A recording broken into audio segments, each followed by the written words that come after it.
Muy amable, doctor Martínez, por la invitación. Quiero agradecer al grupo de la Fundación Santa Fe, a la doctora Puccini, al doctor Camilo Rodríguez, por la invitación a participar en este simposio que me parece muy interesante.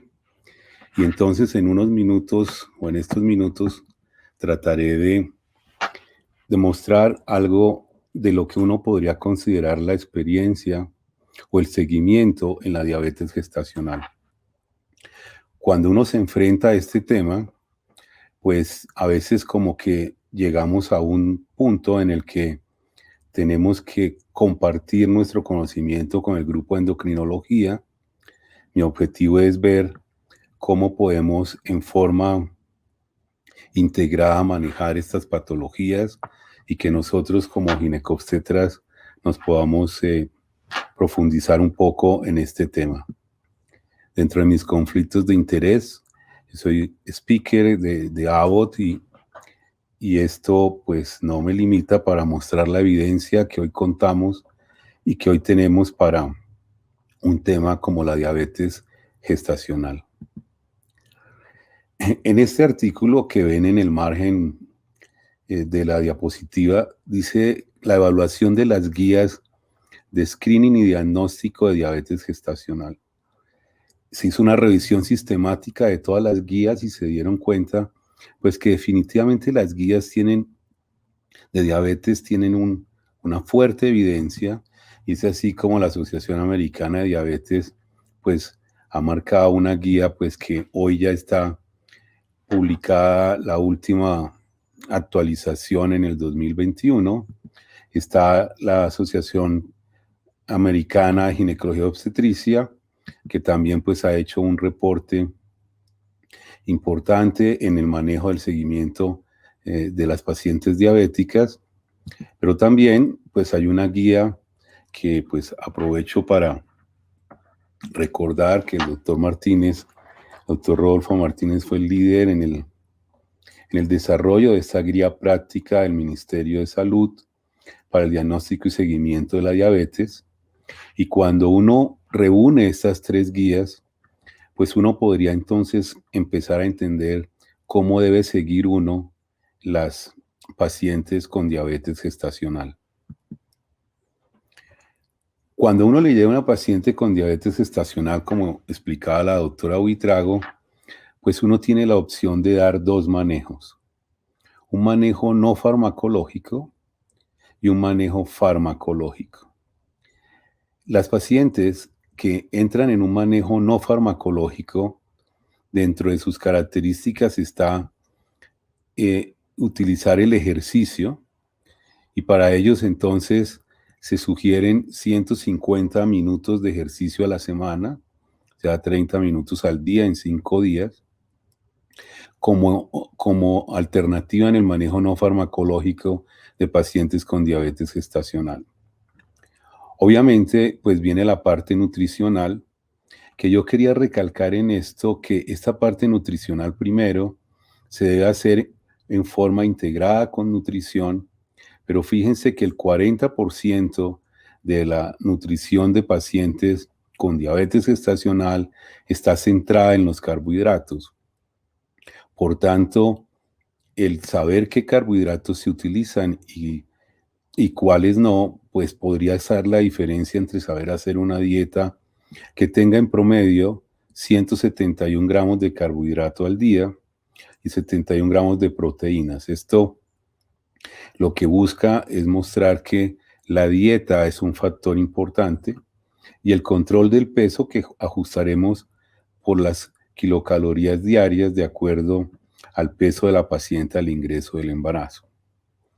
Cuando yo tengo una paciente en un diagnóstico generalmente de un paso con diabetes gestacional, pues tendría que entrar a este manejo no farmacológico. Ese manejo no farmacológico da como resultado que el 85% de las pacientes se mejorarían o se controlarían con un manejo no farmacológico. Y el 15% restante son las pacientes que deberíamos continuar en el manejo con hipoglicemiantes orales o con insulina. Pero unas y otras, independiente de cuál sea el manejo, deben tener un seguimiento para entender cómo saber uno que está controlada o no. Dentro de las guías generales que comentábamos anteriormente, estas son los puntos de corte considerados de éxito para considerar que una paciente está controlada con diabetes gestacional. Es tener valores comida de menos de 100, algunos consideran menos de 95, a la hora de 140 y a las 2 horas menor de 120. De estos tres valores, si yo los tuviera que escoger, de los tres valores, uno de los que más ha demostrado incidencia en la macrosomía fetal ha sido el valor de la glicemia post a la hora. Por eso muchas de las guías están orientadas hacia medir la glicemia post a la hora. Si nosotros decimos cómo hacemos esa medición, cuando una paciente está con una glicemia alta o con una prueba de tolerancia a la glucosa normal, las guías nos dicen que deberíamos hacer un control mínimo 8 veces al día. Por lo menos pre-comida, post-comida o pre-desayuno, post-desayuno, almuerzo y comida e inclusive antes de acostarse. Eso son 7 veces. Y esto considera la COC que podría ser una opción de seguimiento igual que la guía colombiana. Pero una vez yo logro que con esa estricta vigilancia la paciente se controle, tendría que seguir una vigilancia de pronto no tan estrecha, pero sí continuarla por lo menos 2 veces al día. Y después de lograr esto, uno tendría que pensar en que la vigilancia podría prolongarse un poco más e inicialmente se sugiere un control cada 8 días. Esto tiene como consecuencia que las pacientes que no responden al manejo no farmacológico, pues deberían recibir un tratamiento farmacológico. Sin embargo, estos 3 puntos iniciales marcan una posición importante en cómo voy a seguir esta paciente. Si esta paciente va a seguir con una vigilancia continua a través de su glucómetro, o esta paciente va a seguir con glicemias pre y post cuando llegue a un control cada 8 días, o esta paciente, cómo la controlo yo mínimo 2 veces en el día. Y ahí pues se pierde mucho de la vigilancia de estas pacientes porque no tenemos como en forma concreta qué se debería hacer con cada una de los estadios en cuanto a la vigilancia de la glicemia. Para hacer esta vigilancia de la glicemia, entonces, contamos con 2 herramientas. Una, en la izquierda, pues el glucómetro tradicional, en donde tendríamos que a una paciente someterla pues a estas mediciones en forma frecuente y que de acuerdo a su control deberían recibir un tratamiento, una vigilancia más estrecha. Devolviéndome un poco, si las pacientes no responden al tratamiento no farmacológico, habría que pensar que estas pacientes que ya necesitan un tratamiento farmacológico de insulina o de hipoglicemiantes orales, muy seguramente deben recibir una monitorización mucho más estrecha. Y la otra opción, pues, es hacer una monitoría continua de glucosa. Y uno se plantea entonces cuál podría ser mejor o cuál podría ser más segura o cuál podría tener un impacto mayor en los desenlaces perinatales de las pacientes diabéticas. Esto o esta diapositiva trata de responder un poco esa pregunta y es yo quisiera que nos centráramos en que la hiperglicemia genera un marcador de estrés oxidativo y daño vascular, pero esa lesión endotelial se presenta de una manera más importante con las excursiones de la glucosa que con la hiperglicemia constante. Las dos generan una lesión vascular y un estrés oxidativo mayor, pero las excursiones, considerada una excursión, los picos de ascenso y descenso que tiene la paciente diabética podría generar una lesión mayor. Si nos centramos en este principio de fisiopatología, nos interesaría entonces saber cuáles pacientes tienen un control de glicemia, llamémosle instantáneo, con un nivel de hiperglicemia, pero también nos interesaría conocer si durante el día o durante la evaluación de la paciente podría tener excursiones de glucosa que podría tener una incidencia en la respuesta perinatal. Para esto entonces se han diseñado algunas técnicas pues publicadas inclusive pues en esta última actualización de la Asociación Americana de Diabetes, y encontramos lo siguiente. Esta diapositiva busca mostrarles que una diapositiva publicada en un artículo del Maternal Journal de Medicina Neonatal en el 2003, Jovanovic decía que la monitorización continua de glucosa debería mejorar los controles de diabetes gestacional. O sea que la monitorización continua de glucosa no es algo novedoso, ni mucho menos es algo con lo que se lleva trabajando más de 20 años, y para las pacientes con diabetes pregestacional está totalmente estandarizado y rutinizado su uso. El automonitoreo, ¿a qué lleva? Pues es un sistema de vigilancia que ha demostrado utilidad, pero tiene algunas limitaciones. Mide un momento en particular, o sea, la paciente se mide la glicemia pre y post en un momento puntual que inclusive no siempre podemos precisar nosotros como tratantes si lo hace de una manera ajustada al tiempo o si lo hace antes o después. Otra de las limitaciones que tiene el automonitoreo es que no mide la variabilidad glicémica, o sea, esas excursiones que hablábamos dentro de la fisiopatología no se miden cuando uno hace un automonitoreo. El impacto sobre la morbilidad es controversial si se compara con la monitoría continua de glucosa.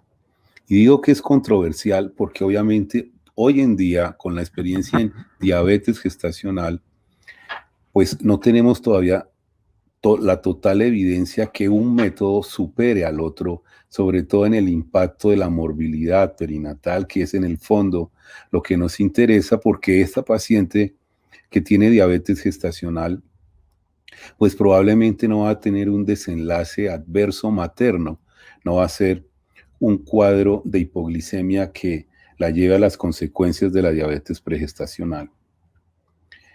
El otro punto es que no es fácil de interpretar porque cuando los resultados salen o nos los muestra la paciente, no siempre sabemos si fueron tomados ajustados y por tanto los cambios no son siempre fáciles de lograr.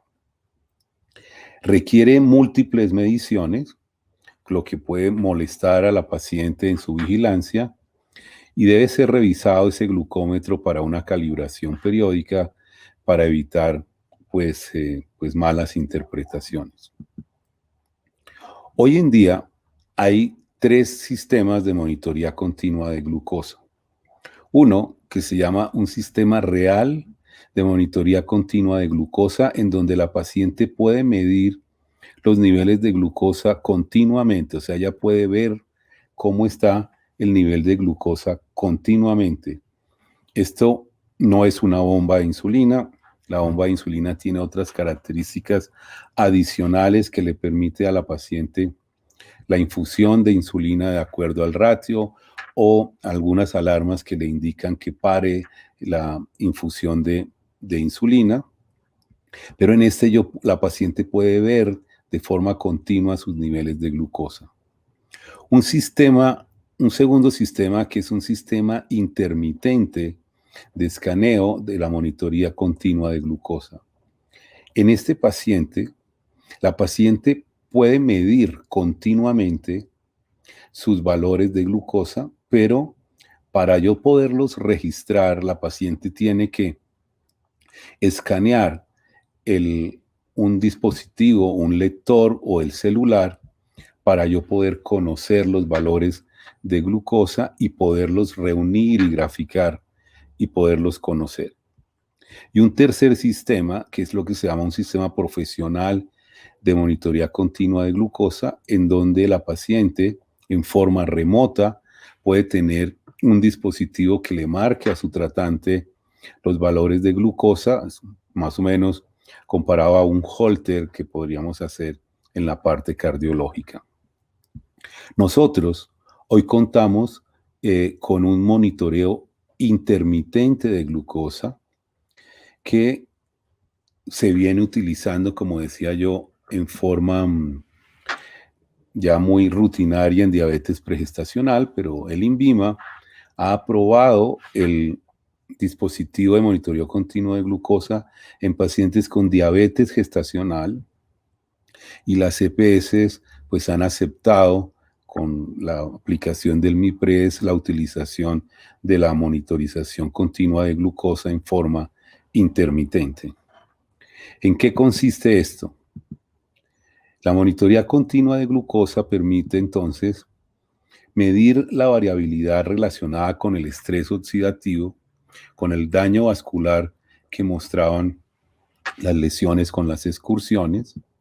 Permite entonces conocer el comportamiento durante un sensor que dura 14 días, permitiendo intervenir en qué momento la paciente podría tener signos de hipoglicemia que no están, o hiperglicemia que no están registrados en el sistema de automonitoreo, y pues no requiere obviamente pues el puncionar y la glucometría que se utiliza en el autocontrol. ¿En qué consiste? Consiste en colocar un sensor que se coloca en el brazo con un mecanismo de aplicación relativamente sencillo y que con un lector la paciente escanea, o sea, no necesita hacer ningún tipo de punción, sino lo pasa encima de ese sensor y le marca el nivel de glicemia. Esto lo puede hacer también con las aplicaciones de su celular y podría cuantificar los niveles de glicemia. Estas lecturas le permiten a la paciente conocer en qué nivel está y cuál es la tendencia que tiene su glicemia para tomar después una decisión. Esta información después se centraliza en un programa que le permite a uno conocer cómo se comportó esta paciente dentro de los 14 días que dura cada uno de estos sensores. Y le permite a la paciente conocer cuando ella hace su barrido sobre el sensor, si con estas flechas que ven acá en la diapositiva, si la glucosa está aumentando rápidamente, si está aumentando en forma no tan rápida, si está en un comportamiento estable o está disminuyendo. Y como ven acá, podría ser un signo de alarma para ver que cuando está subiendo más de 2 miligramos por decilitro por minuto. O sea que la paciente, por ejemplo, ante un episodio de hipoglicemia, podría manejar la posibilidad de detectarlo y de evitar episodios de hipoglicemia. Lo mismo que en las pacientes que requieren manejo farmacológico, saber cuándo debe aplicarse su insulina si los valores están realmente aumentados. Cuando uno hace una monitoría continua de glucosa, está midiendo una glicemia intersticial. Cuando yo hago una monitoría a través del glucómetro, estoy viendo una glucometría capilar. La diferencia, pues obviamente ha sido evaluada y ha sido tratada de concretar para ver qué seguridad tiene una con otra. En esta gráfica pueden ver entonces las pacientes que tienen glicemias capilares con las pacientes que tienen glicemias intersticiales, y los puntos azules lo que muestran es la concordancia en la zona A del 83% de las dos mediciones y teniendo una variabilidad del 11%. Esto permite entonces estar con la seguridad de que la variabilidad entre la medición capilar y la medición intersticial no va a tener cambios importantes o un impacto clínico especial. Fíjense que en la zona A logra hasta un 83% de concordancia, y en la zona A y B, donde tendría impacto, logra al 99% de concordancia, lo que hace que el promedio relativo de diferencia absoluto esté alrededor de un 11%. Se ha cuestionado entonces si uno debe usar la monitoría continua de glucosa en pacientes con diabetes pregestacional, y este es un artículo que realmente ha centralizado o ha centrado mucho mejor el conocimiento de la diabetes pregestacional y el embarazo. Este estudio, publicado en Lancet en el 2017, mostró el impacto que tiene la monitoría continua de glucosa en pacientes con diabetes pregestacional en términos de macrosomía o en términos de preeclampsia o en términos de bebés grandes para la edad gestacional. Entonces, ¿cómo se centra o cómo se interpreta esa monitoría continua de glucosa? Este es las recomendaciones de un consenso en el 2019, donde se pusieron de acuerdo cómo debería uno interpretar la monitoría continua de glucosa, y considero esta una diapositiva ilustrativa e importante para transmitir este concepto. ¿Qué debe ser lo normal?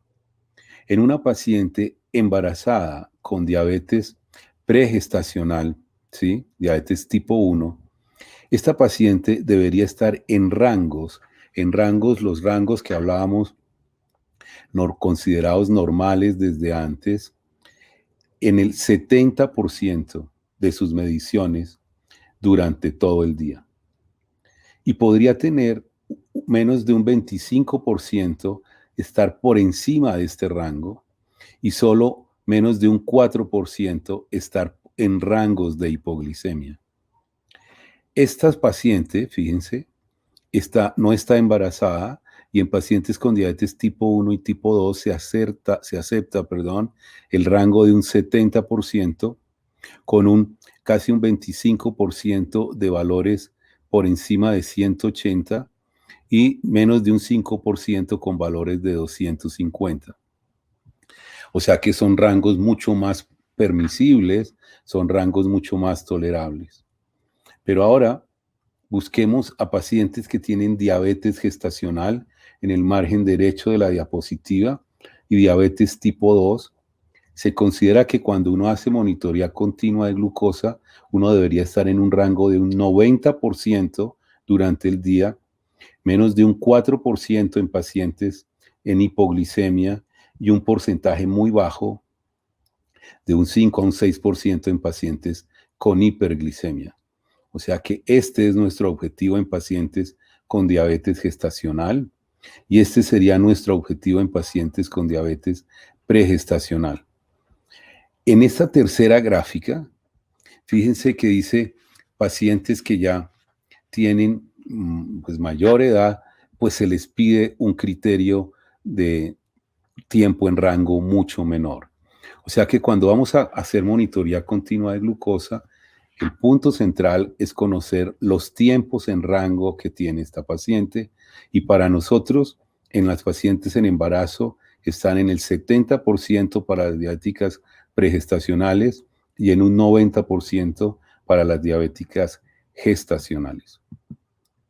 Pero esto tiene una correlación con la hemoglobina glicosilada para que ustedes vean en la diapositiva cuando uno tiene un 70% de tiempo en rango, la hemoglobina glicosilada en este caso está en 7. Esto no está basado en pacientes en embarazo y puede llegar hasta valores de 6.7 en otros estudios. Sin embargo, esta hemoglobina glicosilada se convierte en una prueba muy limitada en las pacientes con diabetes pregestacional y en las pacientes con diabetes en el embarazo ante la monitoría continua de glucosa. Y la razón es que cuando uno tiene la hemoglobina glicosilada, uno tiene un promedio en 2 a 3 meses del valor de la glicemia. Sin embargo, la hemoglobina glicosilada tiene muchas limitaciones en las excursiones de las pacientes para evaluar la hipo o la hiperglicemia. No nos la puede mostrar, sino nos muestra como un promedio de las variaciones, con una variabilidad importante intra e interdiaria, y tiene varios factores de confusión y en el embarazo son mucho más notorios porque en las pacientes normales pues aumenta el volumen de glóbulos rojos y en las pacientes anémicas pues que hacen su dilución pues también su interpretación no viene a ser tan fácil de establecer. Sin embargo, sí podemos extrapolar el tiempo en rango en relación a la hemoglobina glicosilada.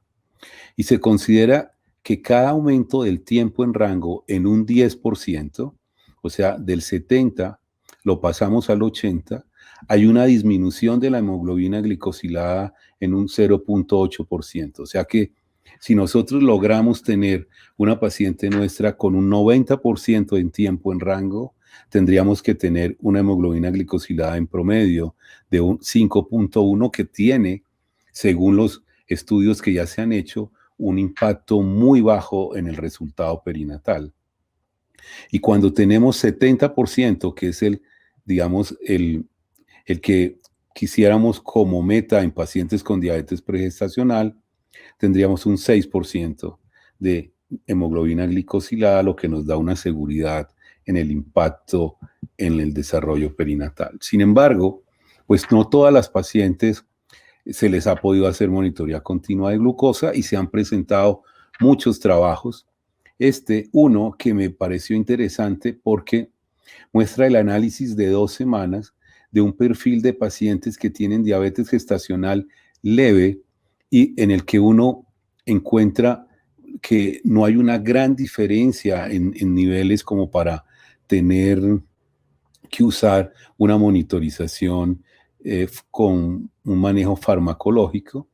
Y fíjense que las pacientes que tienen diabetes gestacional en esta parte inferior tienen mayor excursión en su glicemia postpandrial que las pacientes normales. Esta paciente no está embarazada y fíjense los criterios que tienen de excursión. Este es el promedio. Esta paciente está embarazada y tiene, pero sana, mientras esta paciente está embarazada con diabetes gestacional. En la revisión cuando uno revisa la literatura, pues Cochrane, pues también revisó la monitoría continua de glucosa y la revisó como un concepto de telemedicina en donde no discrimina los 3 tipos de vigilancia y para Cochrane no encontró diferencia en el desarrollo de hipertensión en pacientes con telemedicina y en el sistema tradicional o estándar de vigilancia. Esto mismo lo evaluó en la incidencia de cesáreas y no encontró diferencia en la telemedicina y en la relación con la cesárea. Y esta para mostrar en los bebés macrosómicos cómo se comportó este grupo de pacientes. Por tanto, para Para Cochrane, la telemedicina en global no muestra una clara diferencia, sobre todo en resultados secundarios. Aquí les muestro la revisión que tiene una gran cantidad de artículos, y ustedes ven con la estrella azul, son artículos que han demostrado diferencias entre utilizar monitoría continua de glucosa y utilizar el estándar de cuidado de la glicemia, y los rojos pues, son los que no han demostrado esa diferencia. Una de lo que marca el poder decir si sí o si no entre la monitoría continua y el estándar de automonitoreo está mucho en el tamaño muestral de estos trabajos, que no siempre nos permiten resultados muy conclusivos. Sin embargo, este de 340 pacientes pues nos mostró un resultado interesante, pero no todos tienen el mismo número de pacientes con diabetes pregestacional y gestacional. Estas otras revisiones con pacientes con tamaños muestrales que varían, para mostrar también que hay unas diferencias a favor de la monitoría continua de glucosa, y otros trabajos que pensaríamos necesitarían mayor número de pacientes para lograr decir este mismo resultado. Sin embargo, este es un trabajo que es un trabajo multicéntrico, randomizado, donde se trató de mostrar lo mismo y no se encontró diferencia en las pacientes de macrosomía, pero sí se encontró diferencia en la incidencia de preeclampsia, con un riesgo relativo de 0,3, con intervalos de confianza de 0,1 a 0,8, lo que plantea una opción de manejo interesante en pacientes con monitoría continua de glucosa. Otros la han planteado también como un instrumento educativo, una herramienta educativa que permite evaluar que la paciente se está controlando o no. Tal vez el embarazo es uno de los momentos más adherentes que tiene una paciente diabética para su manejo. Por tanto, podría evaluar con un monitoreo continuo qué tanto su dieta está manejándose, y evaluar cuando cambia la dieta, cómo cambian también sus valores de glicemia. Uno podría plantearse entonces a quién hacerle una monitoría continua de glucosa en diabetes gestacional, porque como decía, en diabetes pregestacional, pues ya está muy establecido. ¿Cuánto tiempo? ¿A quién sí y a quién no? Y si ahora a todas las pacientes les tendríamos que hacer monitoría continua de glucosa todo el tiempo. Estos son unos planteamientos que pues obviamente no tienen todavía una evidencia, pero son planteamientos que podrían tenerse en cuenta. Uno, a la paciente que tiene diabetes gestacional, que se inicia con manejo no farmacológico y que durante los primeros 14 días de utilización del sensor permite evaluar cómo se comporta la paciente. Si nos extrapolamos a la sugerencia de las guías de la Asociación Americana y de ACOG, pues aquí cubriríamos casi el periodo de tiempo en que la paciente debe estar vigilada en sus 8 aplicaciones y en sus 2 aplicaciones al día, y pasaríamos casi al manejo de las pacientes en forma semanal en su vigilancia. La segunda es las pacientes que con diabetes gestacional no responden a la dieta e inician metformina. O sea, toda paciente que ya requiera un manejo farmacológico, pues sí podría ser una herramienta interesante utilizar la monitoría continua de glucosa para ver las variaciones. Y en tercer lugar, las pacientes que con diabetes gestacional no responden a la dieta y que en su defecto se inicia insulina, o que se inició hipoglicemiantes orales como la primera opción y no respondieron y pasaron a insulina, habría que continuar la monitoría continua de glucosa. Estos son unos ejemplos que tenemos en el hospital, y esto aprovecho para Agradecer al grupo de materno-fetal del hospital, a la doctora Constanza Pardo, que trabaja en este momento conmigo en el hospital, a la doctora Buitrago, que hizo parte también de este grupo y que también está comprometida con este grupo de la monitoría continua de glucosa en un trabajo que estamos intentando diseñar. Esta es una paciente que tiene diabetes gestacional por alteración en un solo paso en su patrón de la prueba de tolerancia a la glucosa de 75 gramos. Este es lo que se proyecta en un software que se llama LibreView y que le llega a uno como tratante para poder manejar las pacientes que tienen diabetes gestacional. Esta paciente tenía un manejo no farmacológico, esto es el rango de 14 días en estos días, y aplicando un poco lo que habíamos hablado, fíjense, esta paciente ha estado en rango en el 98% de esta medición, tiene un 2% por arriba del rango y tiene un 0% por debajo del rango. En la gráfica a la derecha, esta línea azul muestra los niveles de glicemia durante el día de la paciente. Muestra la línea más gris, las variaciones de la glicemia, o sea, las excursiones de la glicemia que, fíjense, se han mantenido entre rangos entre 63 en el percentil 5 a 140, lo que nos hace pensar que la paciente tiene un control diabético. Si yo solo evaluara las tomas a las 6, a las 12, a las 8, en esta paciente, pues no habría ninguna diferencia, pero no podría conocer las variaciones que tuvo la paciente. Esta misma paciente nos permite en el día a día conocer cada una de las variaciones y el promedio de la glucosa que tiene durante el día para mostrar sus diferencias. Y los patrones diarios, tal vez aquí se ve más claro, en un día, cómo se comporta la paciente en los rangos totalmente normales. Esta otra paciente para mostrar dentro del informe lo que podemos lograr. Este primer informe que se llama la estadística general está basada en unos rangos que no son los que nosotros usamos, pero consideramos que esta paciente tiene un 97% de tiempo en rango, o sea, está superando el tiempo en rango y la variabilidad de la glicemia, y por eso quería mostrárselos, está en un 13.4%.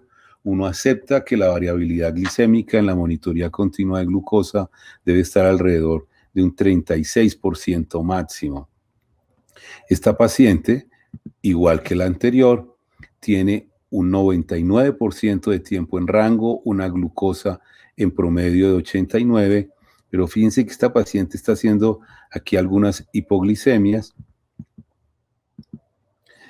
y el efecto diario. Una tercera paciente que hemos visto en el hospital, y uno tendría que evaluar viendo esta gráfica algunos puntos en particular. El primero, pues que la paciente está en un tiempo en rango por encima o casi en el 90%, que es lo que buscamos. Tiene un 13% de rango en hipoglicemia. Esto no lo podríamos ver en una paciente que tiene un autocontrol o el estándar de medición, y ha estado 211 minutos en hipoglicemia. Esto precisamente lo podríamos evitar porque la paciente, al conocer esto, tendríamos que ajustar la dieta y poder ver que la paciente, a pesar de estar la línea azul en unos rangos normales y a pesar de mantenerse casi sin excursiones hacia la hipoglicemia, pues es una de las variables que tenemos que tener.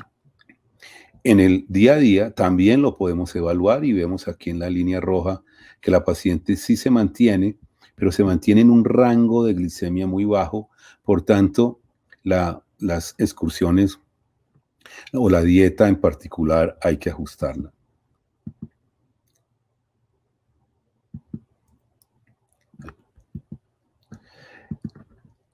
O sea que este es un ejemplo de una paciente que tiene, hemos mostrado un ejemplo de una paciente con diabetes gestacional con un control perfecto, no farmacológico, otra que hace un control perfecto pero hace hipoglicemias, y esta es una paciente para mostrarles el comportamiento. Esta paciente tiene diabetes pregestacional, la manejamos con un esquema de basales y bolo de Lispro y de Temir, y usábamos 17 y 16 unidades y 15, 16 y 13, una dosis de 0,9 unidades por kilo. Es una dosis bastante alta para una paciente, pues ya tendría que ser como en el último trimestre, y el comportamiento ya con una paciente con un manejo farmacológico, sus glicemias y su autocontrol, pero lo que me interesa mostrarles es que esta paciente a la que le pedíamos ya un tiempo en rango menor,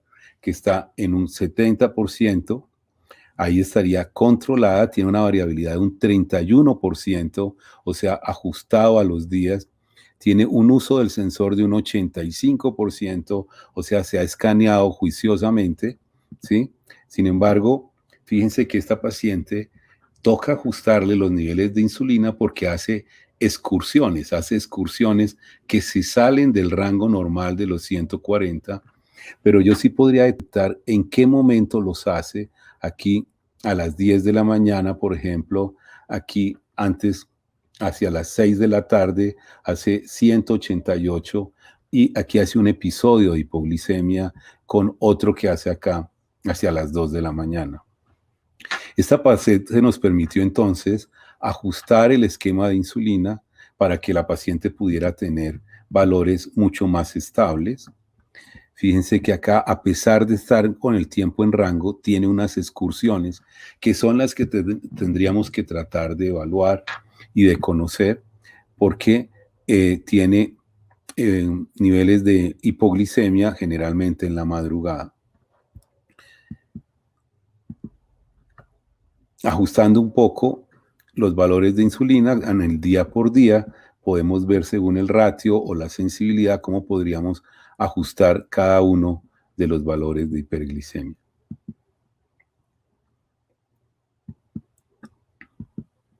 Por tanto, es una herramienta que sí nos permite tener un conocimiento de la valoración de una paciente diabética de una manera más completa. No quería, ya para terminar, dejar de mostrar cuáles son las indicaciones de desembarazar a una paciente con diabetes gestacional, porque a veces algunas EPS plantean que debe ser antes o que debe ser después. Pero pacientes que tienen diabetes gestacional controlada con manejo no farmacológico, o sea, la paciente se controla con la dieta, puede ser desembarazada inclusive según la COG en la semana 41. Pacientes que requieren ya manejo farmacológico deberían ser desembarazadas entre la 39 y la 40 si están controladas. Pacientes que tienen diabetes gestacional, pregestacional, pero está bien controlada, deberíamos llegar mínimo a la semana 39. Pacientes que tienen un mal control de su glicemia con un compromiso vascular y tienen diabetes pregestacional, fíjense, casi que deberíamos llegar al término y desembarazar estas pacientes que no tienen un control adecuado. Y pacientes que tienen una diabetes gestacional con un pobre control, pues hay que individualizarlas porque estas pacientes probablemente van a pasar al manejo farmacológico. En esta revisión de la Asociación Internacional para Estudio de Diabetes en el Embarazo, que se reúne cada 10 años para poner unos objetivos claros dentro de la diabetes en el embarazo, ha sugerido aprender de cómo mejorar el uso de nuevas tecnologías como la monitorización continua de glucosa y la monitorización intermitente antes, durante y después del embarazo. Ese es uno de los objetivos que cada 10 años se coloca esta asociación como un interés en particular. Por tanto, El diabetes gestacional, el control glicémico debe ser estricto y constante. La hemoglobina glicosilada no debe considerarse una herramienta objetiva en el control glicémico en el embarazo. La monitoría intermitente de glucosa es más molesta y no es exacta y solo refleja un momento. Y la monitoría continua de glucosa es utilizada en diabetes pregestacional desde hace ya mucho tiempo, ya ha mostrado su beneficio y debemos lograr una mayor evidencia en diabetes gestacional. Esta permite conocer el comportamiento de la glucosa y ajustarla en una forma objetiva, y el tiempo en rango debe ser el criterio importante en reemplazo a la hemoglobina glicosilada. Pero este mensaje es que los ginecólogos debemos familiarizarnos con la monitoría continua de glucosa para entender realmente la diabetes gestacional. Y debemos manejar en forma conjunta con las unidades de endocrinología de estas pacientes. Una, una experiencia que hemos hecho en el hospital, que con la doctora Ana María Gómez nos ha mostrado un beneficio para ambas especialidades, y la monitoría continua de glucosa es una opción de vigilancia, pero pues obviamente no es una opción de manejo, o sea que nos toca aprender a manejar el resultado que tiene esa herramienta para poder darle un beneficio a nuestros pacientes. Por tanto, la monitoría sola no es suficiente, sino tenemos el concurso de los tratantes para manejarla. Como decía anteriormente, una de las limitantes es el no tener un tamaño muestral importante. Por tanto, los invito a que nos unamos en grupos para buscar pacientes para aplicar la monitoría continua de glucosa, compararla con las monitorías intermitentes y tener un tamaño muestral, y que nosotros nos familiaricemos y poder mostrar nuestros resultados. Estos son mis correos. Si alguno está interesado en trabajar en este campo, pues será bienvenido. A todos, muchas gracias.